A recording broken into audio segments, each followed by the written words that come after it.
All right, morning. Thank you very much again for joining us. My name is Mike Sostruck. I'm the Commissioner for the Department of Public Safety here in the state of Maine. We are going to give some further details from an operational standpoint about what happened overnight and kind of where we're going from here. But before we do that, I would like to ask Chief St. Pierre to come back up and join us and kind of touch on the Lewiston experience overall. Chief? Thank you, sir. Thank you, Mike, and good morning. Members of the media and the public who are watching closely as law enforcement continues to work diligently on this rapidly evolving investigation. The safety of our community remains paramount. I want to assure all that a tremendous amount of law enforcement manpower, time, and effort is being utilized around the clock, literally around the clock, in every effort to apprehend the suspect and as well as to safeguard this community. As the Chief of the Lewiston, Maine Police Department, I am extremely thankful for the community's outpouring of support being offered during this tense and trying time. I extend my deepest appreciation for all of our law enforcement partners who have responded from literally around this nation. Again, I will ask the community to be as patient as possible with this process, realizing that there are many moving parts and coordination of efforts involved between multiple agencies. We will attempt to provide as much information possible as this investigation proceeds forward. I would also like to acknowledge and thank the many businesses, restaurant owners, individuals who have provided meals and other essential items to support an investigation of this magnitude. Following this press conference, details will be shared regarding counseling locations, where somebody can make a donation if necessary or asked, and the hosting of several different vigils. On behalf of the hundreds of law enforcement officers who have descended upon our great city over the last 3 days, we want to extend our heartfelt support as well as our sympathies to the victims and families involved in this senseless tragedy. Thank you, and I'll turn it back over to Mike.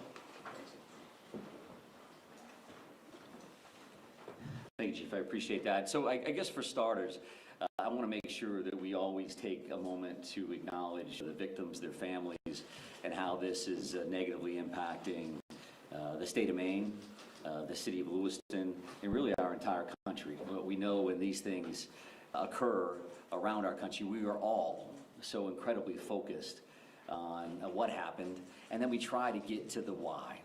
And there are certainly times when we can't quite figure out the why, because every one of these situations is so tragic, so outside of the norm, that it makes it difficult for community members of all types in all locations, East Coast, West Coast, it doesn't matter, to fathom how these kind of things can occur in the greatest country in the world. So we're going to continue to work towards that. And as a piece of this, I wanted to come in and really speak to the partnership that we are committed to have with you. And as we start to really flow into an operational period, we have more of a pattern to see what we're doing day in and day out. I'm going to commit to you to have a morning briefing every day at 10 o'clock right here in this location. As you can imagine, some of those briefings may be longer than others, but I want you to know that you're going to see us in the morning. And we're going to go over what happened overnight, and we're going to kind of talk about what the plan of the day is. And I'll speak to that plan of the day here in just a second. I would also say that we will certainly be considering afternoon briefings as well. If something new came up or something that we believe would be helpful for you to know and the communities to know, then we'll get back to you. Either way, you will receive a communication from our PIO, Shannon Moss, either saying we're going to have a briefing or we're not, so that you kind of have some idea what your day and your afternoon is going to look like as well. So I would also say that these daily briefings, as you can imagine, will be more operational in nature, that our families, our communities, our loved ones are always going to be in the forefront of our mind and certainly in our hearts. But we do want to talk to you about this is what we're going to do, this is what we did, because I know that's incredibly important to you. And then you're going to share that appropriately with your viewers, with your readers, and that's going to help everybody start that healing process as well. I know that information is power, You also know that there are going to be times that I won't be able to give you all the information that you need, or certainly that you want. And that won't be done because we're just not going to tell them. That's going to be done because from an operational standpoint or a tactical standpoint, there are safety concerns that I have for our first responders and that we all have for our community members. So please keep that in mind. I will go back to like a Q&A kind of a period. We want to allow that opportunity, and we're going to try to do the best we can. But if in my mind the math starts leading to, well, I'm going to get asked 10 questions and I can't answer 9 of them, then maybe that's counterproductive to a certain extent. So we're going to try to front load as much information as we can, again, with these particular sessions. So that is kind of the plan moving forward. And to speak to today's briefing in particular, I would tell you that the overnight hours, and we are on 24/7, and we will be until the suspect in this case, again, is brought to justice. So overnight, our officers, our investigators, and that's when I say our, I'm talking about local, county, state, federal, all of our partners, been continuing to work 530 plus tips and leads that have come in from the general public, from a number of communities, a number of different relationships. And as you can imagine, those vary greatly. Depending on that individual's knowledge of what happened and what they want us to do about that. So we're continuing to check those things off the list as we go. We're also continuing to do searches at the 2 primary venues here. The one being Schmenchi's Bar and Grill, and the second being the Spare Time Bowling Alley. I will tell you that it's going to be easy to think, well, what's taking them so long to work these scenes, right? And because everything we watch gets solved in an hour and it's all taken care of. But in order for us to do our jobs, to be professional about what we do, be respectful of the victims and the families that we're working with in the process within which we work, we have to take our time. We're going to be processing every square inch of these facilities. Not only do you have the victims in question, but every one of those rounds that got fired need to be investigated. Every one of those cartridges that lays on the ground needs to be collected. The vehicles that are in those parking lots, everything that we do around this, we need to be careful, we need to be professional, and that's what we're committed to do. So I would expect that we're still days away from completing those particular investigations, those particular crime scenes. So you'll continue to see us at those locations without question. And because of that, there are also affidavits, and affidavits are essentially the first step in a search warrant or an arrest warrant or whatever that looks like. So we're continuing to draft affidavits ultimately for search warrants around any kind of digital media that we're hoping to attain or investigate. That could be phones, that could be computers, that could be video from any location. So our officers, our investigators continue to work on that material. And so that's a lot of that stuff overnight, as well as using that 3 o'clock, that 4 o'clock in the morning, using that time frame to kind of plan out what the next day is going to look like. So we've trying to get some people rotated through for operational periods. We're going to get them some rest. Now let's plan what the next day is going to look like. We have a morning briefing, which kind of kicks off and says, this is what's going to happen. We need a team to go do this. We need a team to go do that. This is who our team leads are. This is the process. And then we let those folks loose to go do the good work. And we're going to try to share some of that information with you. So as we discuss that, we have some maps and some other additional information up here with us right now. I will talk about a couple of these locations here to the best of my ability. Obviously, there's a lot of us here, and this isn't ideal as far as these maps go. But if you look at this boat launch overview as an example, this dot here is that Lisbon boat launch area that we've discussed. That's where the suspect's vehicle was located ultimately, that white Subaru station wagon. And I will also say that we'll have these 3 primary maps, but this QR code here, and whether you can get it from your seats or come up after the fact, will give the digital version of those, so you have those readily available. You certainly understand how all of that works. So we talk about that boat launch area, and that particular location is 501 Lisbon Street. Pejebscott Landing. Pejebscott Landing is at this location. I believe we have some some of our friends from the media that are out in that area now. And what will happen in this general location today is that we will be putting divers in the water along that Androscoggin River, which you see here. And that's going to look like a couple of different things. So the very first thing that you're going to see out there is you're going to see some air resources that will fly over this particular area.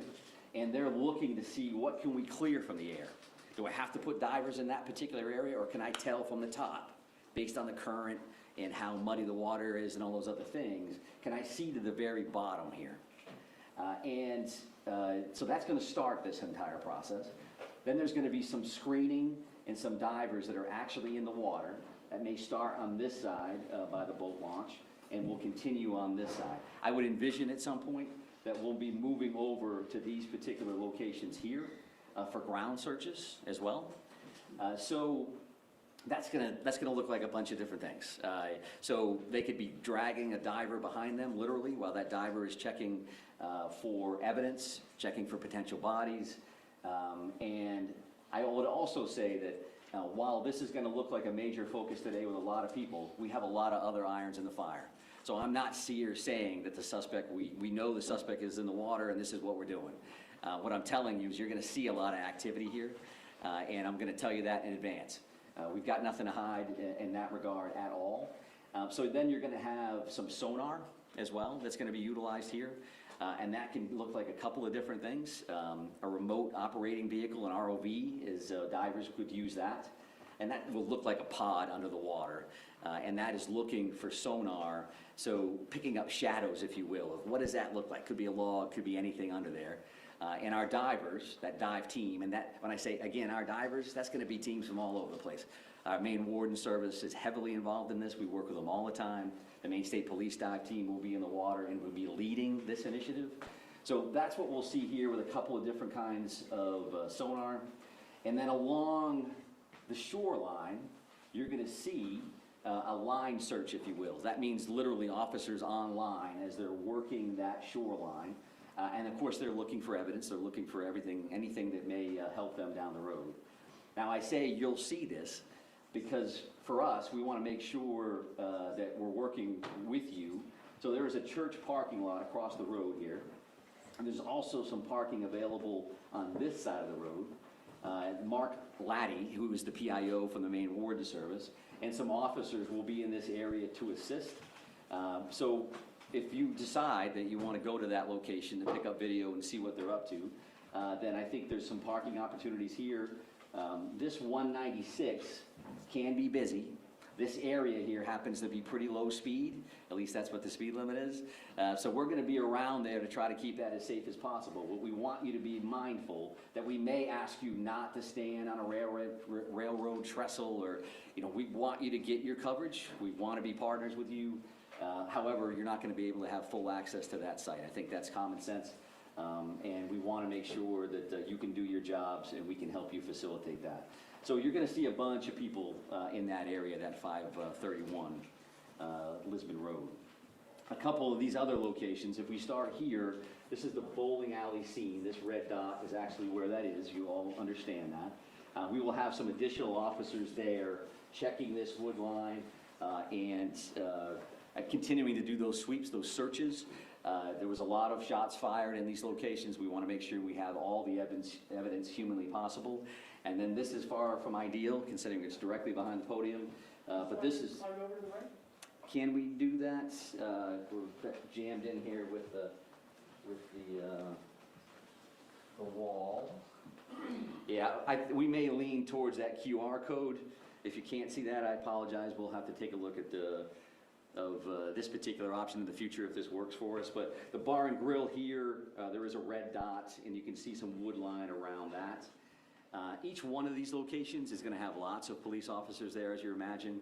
A piece of all of these things will have a QRF, or a quick reaction force. So we're going to maintain security here because clearly, as you realize, the suspect in this case is not in custody. That continues to be our focus. And I think if you look at these two things, we have an investigative bucket with a great deal of resources that are investigating the crime, what occurred. And there's clearly an apprehension team here with a lot of folks that are involved in that. And of course, they're going to intermingle. That's a given. But I think in this scenario, I want you to keep those two things in mind. Because even though we're going to be active with this search and the investigative side, always in our mind, we're going to be looking for the suspect and making sure that the people that are involved in these various searches, to include yourselves, are safe. So that is clearly another focus that we have in mind. I would also like to talk about, if we talk about procedures, you talk about practices. There was a lot of activity last night from members of the media in Bowdoin. And what I would tell you is that I'm showing you these 3 locations. There's a bunch of others that we're going to be working on. And that's not, so we don't have 50 maps up here. We're just going to be working on other locations. And that's not meant to be secretive. That's just to tell you that we're going to be all over the place. That's not saying that we know that the individual is in this house, or we know the individual is in that house, or they're in that swath of land, this acreage. That's not what we're doing. But we do look at all these situations as if the individual could be in there. And if that's the case, you'll see tactical teams at some point. A lot of folks are just dressed in a more casual manner, or a BDU, or battle dress uniform, just because they're going to be out in the woods and they're going to be out crawling around. So that doesn't mean, just because we're making announcements on over a PA system, that the individual is in there and we have an armed standoff and there are police swarming. There's just a lot of resources that it takes to work these scenes, right? I mean, I think that part of it, again, is common sense. And we want to be as forthright as we can around that as well. We won't be able to say every time we're hitting a location, hey, we're going to be at this spot, and because that's just not practical, and it's not safe for a lot of folks. So if you hear announcements in PA systems, as an example, a piece of that is us just giving notification that yes, in fact, we are the police. We are going to be knocking on this door. We would like you to come out if you're in there. Some of that is case law oriented. Some of that is best practice. And some of that's just standard operating procedures from our end. So keep that in mind. If you have a question, you can certainly reach out to Shannon Moss. Many of you have, and if we can answer it, we will. It may not be immediate, but we're going to do the best we can to do that. And I think we'll be better at that, again, as we kind of get into this flow. Now we know what we're working with. It's starting to settle in as much as a tragedy like this can. And again, we want to be good partners with you across the board. So let me just take a look to make sure I've covered everything that I wanted to cover. I would also say that this is a big deal here, this particular link, and Shannon will be sending that out through her media list. So this is a digital tip line. And what a digital tip line would mean is anybody, yourselves included for whatever reason, if you've got a photo, if you've got a video of what happened, or something that you think is evidentiary in nature, you think that it would be valuable for us to have, you can upload that information through that link. And that link stems from best practice in other communities where tragedies like this have occurred, that a lot of people have a lot of information. Where does it go? Maybe this is the key. I don't think they know that. Or they probably do know that. 75 other people sent it to them. Send it to us anyway. And we want to see that information. So that's pictures, that's video, that's any of that kind of material to that particular link. And again, the QR code is something that we already talked about from a mapping perspective. I would say that our ongoing victim services efforts, that is something that we're working with victims' families, the community as a whole, and we are working with families that have currently been notified. We're continuing to identify victims in this case, and as those occur, additional resources will be available to the general community. I would say, again, as a little bit of a reminder, some searches you may see, well, why does that search have an armored vehicle involved, and then they're walking along the river, shoulder to shoulder. Some of those are going to be tactical ground searches versus just a kind of standard line search or grid search. The Maine Warden Service do this stuff all the time. They're incredible, searching for people, and incredibly valuable for us as it kind of expands out to evidence in many of these circumstances. We do clearly continue to have air assets, whether that's helicopters or planes. Just because they're involved, again, as we mentioned here, right, that's going to be an overview. They're just flying over that site. They may be hovered someplace else. Is that because we found the suspect? That's not a guarantee that that's the case at all. I would also tell you probably new information. Initially, that first night, we had 70-ish or so witnesses. The FBI has been incredibly helpful with things that may sound as simple as you've got to transcribe 70-plus witness statements. They're bringing a lot of resources to play, and so we're continuing to do a lot of that work behind the scenes as well. I think that the shelter-in-place order, right, that's currently in place for Lewiston, Auburn, Lisbon, and Bowdoin. When you hear the names of those communities, obviously you know that a lot of our focus, a lot of what occurred in those communities, whether it's Bowdoin because that's where the suspect's house was, Lisbon where the car was located, or Lewiston, Auburn, some conversation earlier about Auburn locations, and Lewiston where the focus of those first two tragic active shooter situations occurred. That's an ongoing conversation that we'll have every minute of every day. Does it make sense that those orders are still in place? And can we relax those, change those? They have not been changed in any way at this point. But we realize that we want to keep our community safe. So that's again, the forefront of our minds. But we know that a shelter-in-place order in general, similar to orders around COVID, can have some negative impacts on families and go to school and businesses and all those other things. So we have that in our mind. There is that pluses and minuses chart that's just kind of active as we kind of work through this thing. So know that we are actively thinking about that. And truth be told, working with, specifically right here in Lewiston, working with our officials, working with Chief St. Pierre, working with the mayor and others, having conversations about what does that mean, and what is that going to look like this afternoon, tomorrow, and moving forward. So I think that's enough sharing from my end. That's a lot of information to overload you with there. I would want to come back, however, to say that there's a lot of stuff going on here, but what matters to us, again, is the safety of our communities, the safety of our residents. We care about each and every one of them, as you do, and we're going to continue to fight on their behalf to bring this individual to justice, because we know that that has an impact on starting that healing process. It's not a slam dunk. It's not, we got them now, everybody's better. This is going to take a while. Right? It's going to take a while for communities to work through. It's going to take forever for families to work through. You lose somebody that you love. That's a big, big deal. So I don't want to get lost in the minutia of this is what we're doing and this is a map and it's a QR code. It always comes back to this other stuff for us. So again, we're going to try the Q&A deal and see where we go. Go ahead, right here. There were reports that you all found a note at his home. Do you know the contents of the note, and can you share that? Yeah, so we've heard the same thing, and there was a note at one of these residences. I'm not prepared to really talk about what that included. And I think that's probably, again, a common sense answer, because that does involve, is there a mindset here, is there a motive, what did that entail? So we'll definitely continue to work on that, and when we can release it, we certainly will. Sir, Right here, sir.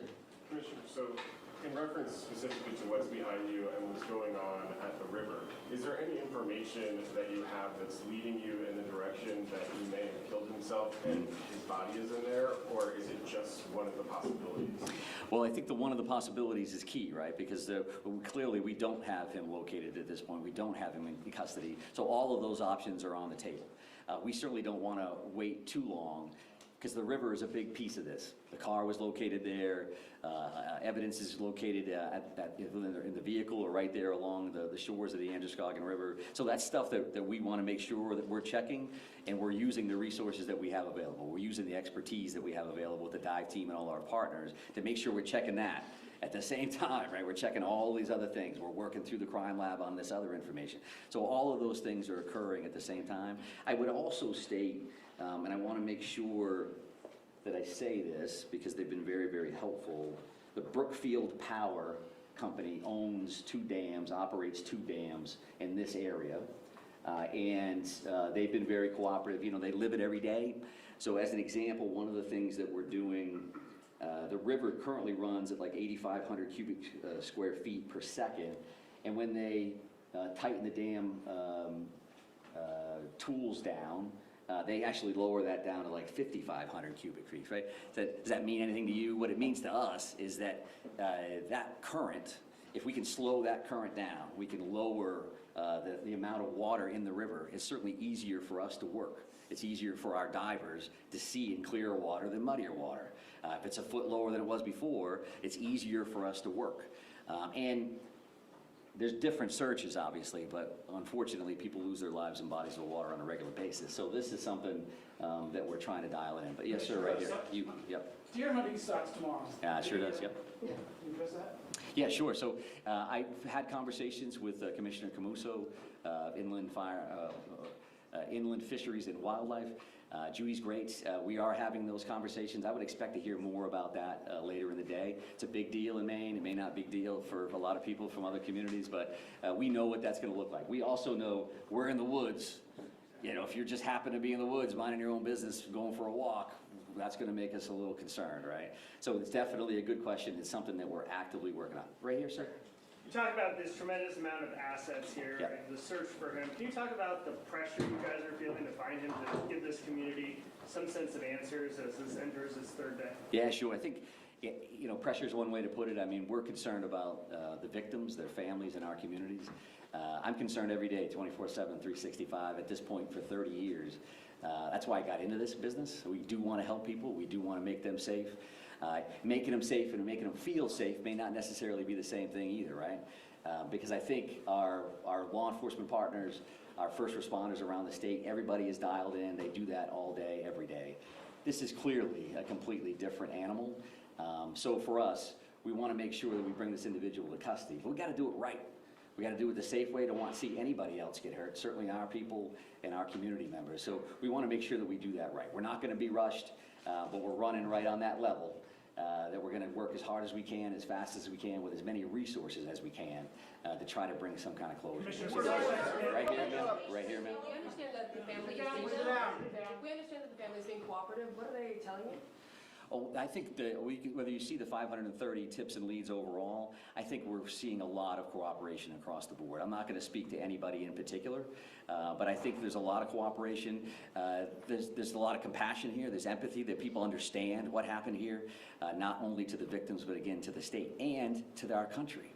So people are coming forward. They are participating in the process, and that's just the nature of the beast. But I'm not sure I answered it. So go ahead and follow. Yeah, I'm so sorry. That's okay. Specifically, the family of the suspect. We understand they are cooperating. What are they telling you, and how are they helping you in the investigation? Yeah, so I won't speak again specifically to what anybody said one way or the other, but we do appreciate everybody's cooperation because we know that this is difficult for everybody. No matter how you could be the neighbor of somebody. This is tough for people to digest and to understand and to try to work through. Commissioner, Right here, sir. Right here. Thank you very much, sir. Yep. Specifically warning, forget about information. Families told multiple news outlets there were warnings provided to law enforcement. Which agencies received those warnings, and did you think at any point that it might warrant a yellow flag pursuit? Well, I'm heavily involved in the yellow flag conversation overall, but the reality for today is I'm not going to talk specifically about who knew what and when. We're still actively involved in a very dynamic situation here, and we're focused on an individual that currently has 8 warrants out for murder. We're trying to figure that part out, trying to bring him into justice, as well as investigate this crime. There will be a time. Can you confirm the warning, though? Can you confirm warnings were issued? I cannot confirm that. So, Yesterday, sir, right here, you. Yesterday, the Senator Collins said that the yellow flag law should have been enforced in this situation. So as you stand here today, what is your response to that? And also, as you stand here today, was law enforcement notified of the threats that he was making, of his condition? Were they aware of it, and what steps were taken to investigate that? Yeah, I appreciate the question, and Senator Collins is great. We have a great federal delegation that works incredibly hard on behalf of the state of Maine. I don't know exactly what the good senator said.